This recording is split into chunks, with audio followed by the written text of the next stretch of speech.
गुज़िश्ता हफ्ते में किसान मददगार पर मौसूल होने वाले 5 अहम सवालात। धान की फसल से फॉल्स मड डिजीज की तदारक के लिए क्या करना चाहिए? धान की फसल से फॉल्स मड डिजीज की तदारक के लिए स्क्रीन पर दी गई अद्वियात का इस्तेमाल वतर हालत में करें।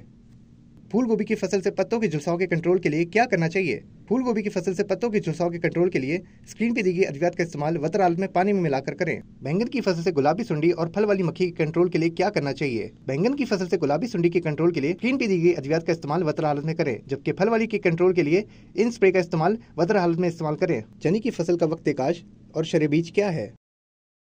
वक्त काश चने की बर वक्त काश करें। मुख्तलिफ इलाकों के लिए चने का वक्त काश मुख्तलिफ है। मसलन अटक और चकवाल के लिए 25 सितंबर तक 15 अक्टूबर, गुजरात, नारोवाल, झेलम और रावलपिंडी के लिए 15 अक्टूबर तक 10 नवंबर, थल, बखर, खुशाब, मियांवाली, लिया और झंग के बारानी इलाकों के लिए अक्टूबर और अपाश इलाकों के लिए 20 अक्टूबर तक 15 नवंबर। धान की फसल से प्लांट हॉपर के तदारक के लिए क्या करना चाहिए? धान की फसल से प्लांट हॉपर के तदारक के लिए इन स्प्रे का इस्तेमाल वतर हालत में पानी में मिलाकर करें।